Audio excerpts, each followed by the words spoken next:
En las arenas del tiempo, donde las palabras se deshacen como espejismos y los nombres se graban en tablillas que el viento olvida, hay figuras que no mueren. Permanecen, flotando como ecos en las cámaras huecas de la memoria colectiva, temidas o adoradas, y a menudo ambas a la vez. Baal es uno de esos nombres. No un dios olvidado, sino un dios desplazado, exiliado de los altares sagrados y sepultado bajo siglos de reinterpretación. Y sin embargo, en cada trueno que rasga el cielo, en cada lluvia que fecunda la tierra estéril, su aliento aún susurra. Antes de que fuera demonio, fue rey. Antes de que fuera nombre temido en grimorios medievales y manuales de exorcismo, fue el Señor del cielo, el montador de nubes, el que cabalgaba tormentas como corceles divinos. Baal no era un mero símbolo, era una presencia vibrante, ineludible, el puente entre los ritmos salvajes de la naturaleza y la esperanza de la humanidad por orden, fertilidad y victoria. Para los pueblos de Canaán, él era vida.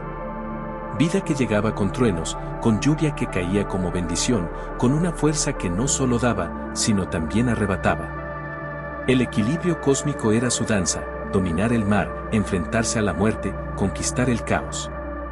Pero ¿cómo puede una figura tan vital volverse villana? ¿Qué hilo invisible conecta al Baal cananeo con el Baal-Zebub demoníaco de los textos cristianos? ¿Qué fuerza transforma a un dios fecundo en príncipe del infierno? La historia de Baal es la historia de la humanidad misma, una lucha por significado en medio del cambio, una batalla entre el recuerdo y el olvido, entre lo que se adoraba y lo que se temía. En su viaje, desde la cúspide de la devoción hasta los abismos del desprecio, se revela un patrón profundo de cómo se construye el poder espiritual y cómo, cuando las civilizaciones cambian, también lo hacen sus dioses. Baal emerge del Ugarit del segundo milenio antes de nuestra era, de tablillas escritas en la lengua de los cananeos, donde las palabras aún cantaban plegarias a los dioses que respiraban a través del viento.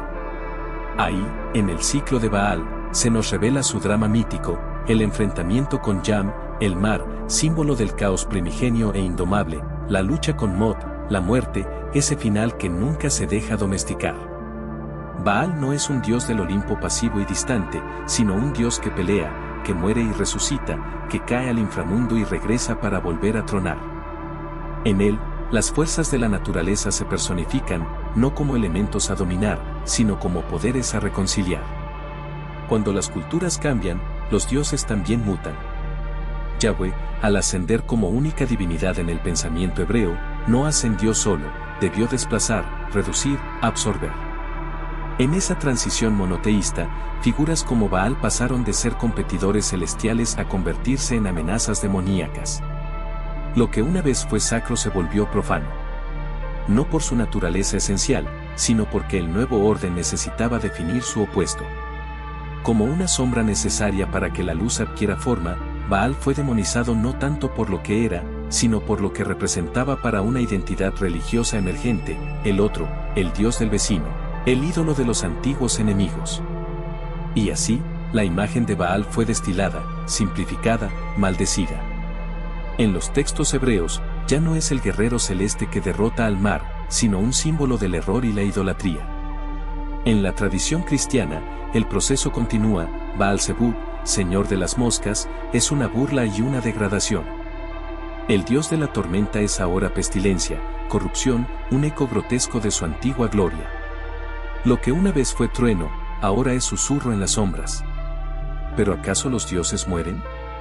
O más bien, duermen bajo capas de símbolos, esperando que alguien los despierte, no para adorarlos de nuevo, sino para comprenderlos.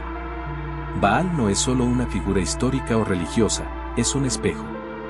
En él se refleja cómo las sociedades negocian su identidad a través del relato que construyen sobre lo sagrado y lo impuro. Es también un recordatorio de que las fuerzas que una vez se veneraban, la tormenta, la muerte, el mar, siguen siendo parte de nosotros, aunque les hayamos cambiado el nombre. Y es en este reconocimiento donde comienza el viaje, un viaje no para redimir a Baal, sino para entender lo que él nos dice sobre el alma humana y su eterno intento de nombrar lo inefable. La figura de Baal es un torbellino arquetípico, una encrucijada de símbolos que entrelazan lo celeste y lo terrestre, lo humano y lo luminoso. Para comprenderlo en su esencia, no basta con enumerar sus atributos mitológicos, hay que entrar en su ritmo, Escuchar el latido profundo de las civilizaciones que lo invocaban cuando el cielo se oscurecía y la lluvia prometía salvación o castigo. Baal, cuyo nombre significa simplemente Señor, es más que un título, es una afirmación de soberanía sobre el mundo visible. No es un dios del más allá etéreo, sino del aquí y el ahora, del relámpago que divide el cielo, de la lluvia que germina el grano, de la tempestad que arrasa para luego renovar. Su dominio es lo atmosférico, pero también lo agrícola, lo político, lo vital. En el ciclo mitológico de Ugarit, Baal lucha contra Yam, el mar. Este no es solo un conflicto físico entre entidades, sino una representación dramática de una tensión cósmica, la lucha entre orden y caos. Yam no es solo el mar literal, sino el símbolo del abismo primigenio, de lo indomable. Baal, al vencerlo, no destruye el caos, sino que lo subyuga.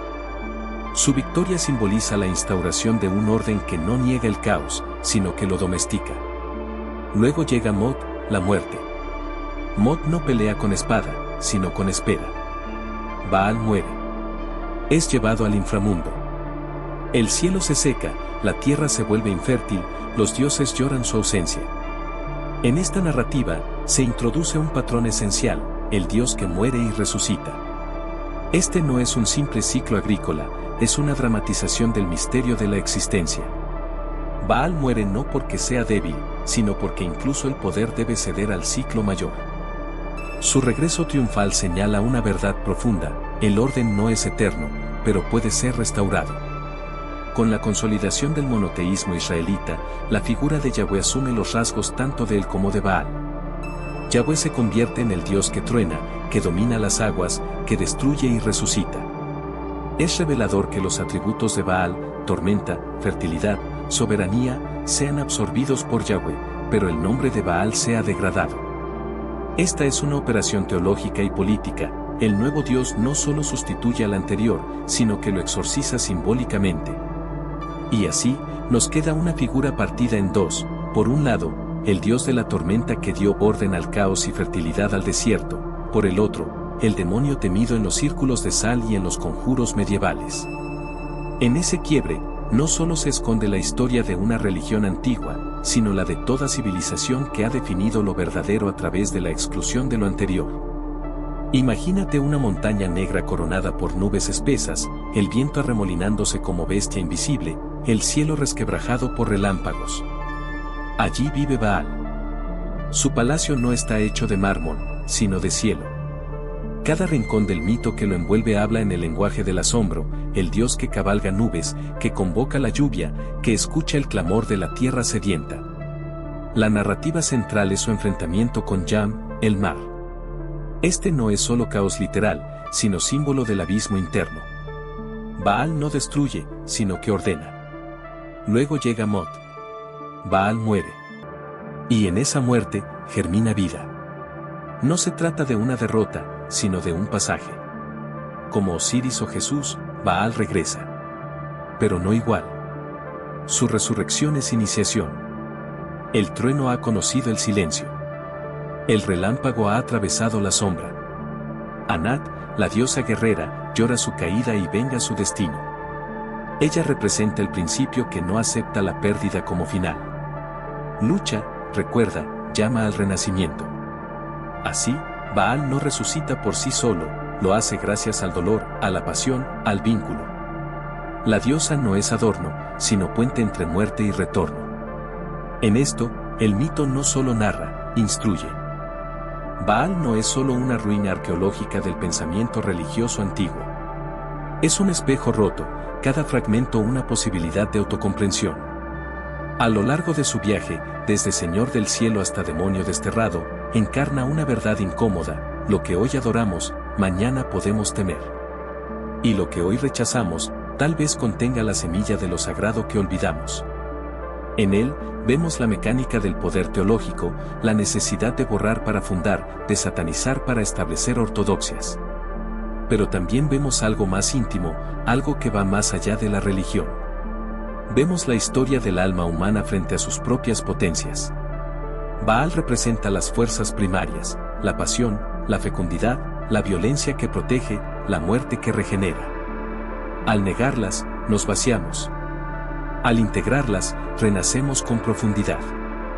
La lluvia que invocaba Baal aún cae. El trueno aún resuena. Pero ya no le ponemos un nombre. Hemos cubierto esos fenómenos con explicaciones científicas, meteorológicas, técnicas. Y sin embargo, algo se pierde en esa traducción, el vínculo con el misterio.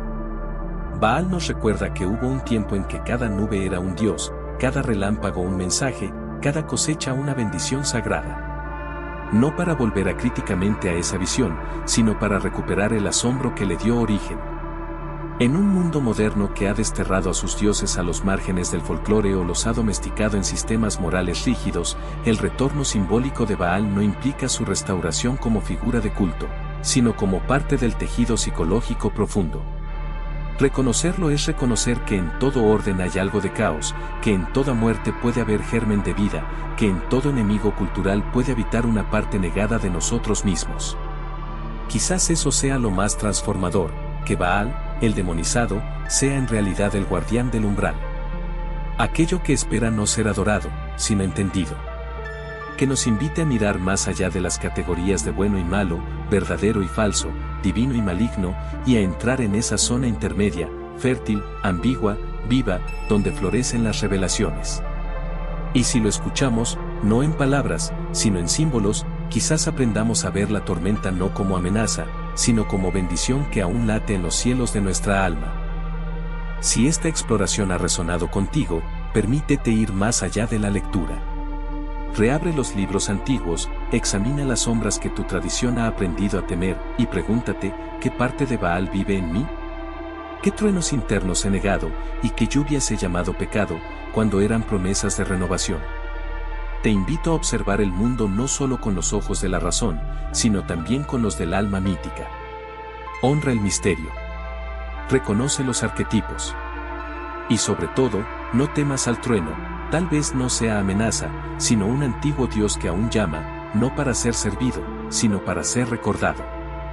Porque lo olvidado no siempre muere. A veces, solo aguarda ser comprendido. ¿Te ha hablado el trueno? Si esta historia removió algo en ti, no lo dejes en silencio.